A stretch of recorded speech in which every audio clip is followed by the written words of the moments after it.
Hey, what's up, good people? This is your boy Amar Rashad, one half of the Beard Always Wins podcast. Yes, the Beard Always Wins. It's a movement, it's a lifestyle, but more importantly, it's a podcast.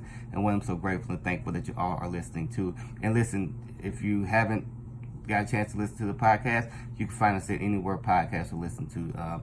Apple Podcasts, Google Podcasts, Google Play, Anchor, Spotify, Castbox, Podbean. We're all over the place. So once again, just thank you all for listening. So please like, subscribe, share, leave a comment. Let us know why you like it, why you don't like it.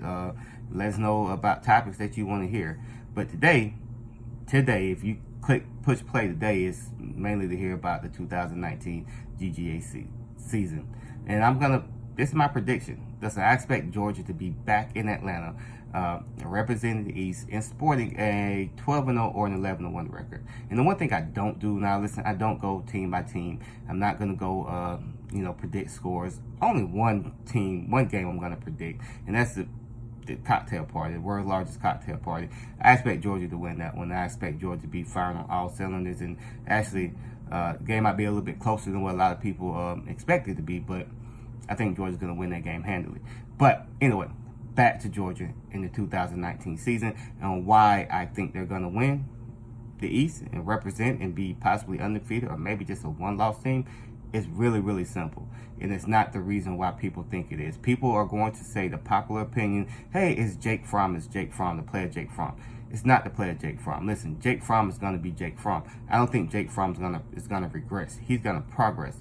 But it's going to be whether Jake Fromm can stay healthy. And he hasn't had any injuries, major injuries that's kept him off the field over the last couple of years. It's just the fact that the depth is not really there at the quarterback position when Justin Fields exited. Now, DeJuan Mathis, he just has to get healthy. He had that cyst on his brain that he had to have removed, and he hasn't been cleared yet. So as much, I don't know exactly how much practice he's getting, but he seems to be recovering. Now, after that, you got Stetson Bennett, who's undersized, but he has a good grasp of the playbook. He's been in the system. This will be his second year, even though we just came back from a JUCO. Now, but the most important reason why Georgia is what's gonna make or break Georgia's season has to be the defensive line play. The play of that defensive line. They don't have to be dominant. They just have to be stout, and they just have to be consistent because they have the talent that's going to be flying around on the back end. But they got to be talented. They've just got to be consistent. And that's all it's going to take. Listen, you just need Jordan Davis to be what John Atkins was, and you need Tyler Clark to be the old Tyler Clark, and you need Julian Rochester just to come in there and just be, contained and keep those linemen off of the linebackers. If they do that, listen, I know Roquan Smith is not suiting up, but you still got Tay Crowder, Monty Rice, Nakobe Dean. You also have Channing Tindall as well, who are all big, fast, and athletic linebackers who can go sideline to sideline, especially as a unit when they rotate them in and out. Now on the back end, yeah, you just got to be able to get to the quarterback and let these guys put a little pressure on the quarterback and let the guys on the back end. Listen, the ancient one, J.R. Reed, he's been there forever. He's going to be the same. I think Richard LeCounte is actually going to take some steps forward. He's bulked up a little bit. And on the outside, you got Tyson Campbell, second year. He started last year as a freshman. Then Eric Stokes, who also started last year and replaced Tyson Campbell. I expect those guys just to keep progressing. Now, at the star position, Mark Webb, Otis Reese, and my man, Devon Wilson. I think you're going to hear Devon Wilson's name called a lot this year. I expect a lot. I'm real excited about Devon Wilson. Now, on the offensive side of the ball, major concern for a lot of people is the receiver position, especially with the loss of J.J. Holloman. But I'm not really that concerned. Why? Because you got the Great Wall. The Great Wall of Georgia, which is their offensive line, is going to allow Georgia to be Georgia and have a dominant running game. I don't think they'll run the ball as much, but listen, you got a four-headed dragon.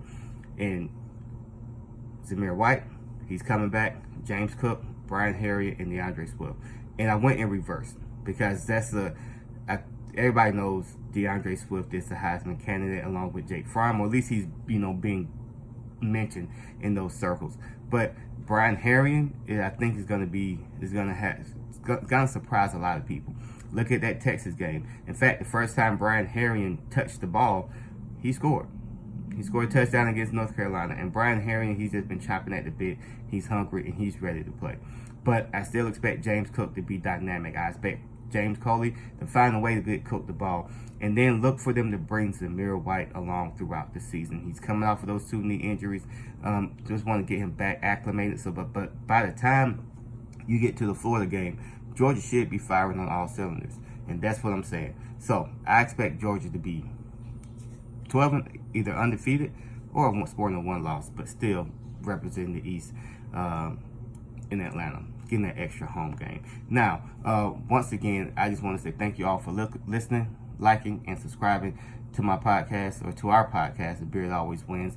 And you can, like I said, just look us up, just Google us, and you can find us on Twitter, and on Instagram at The Beard Wins 9. I'm going to put all the links in the bio.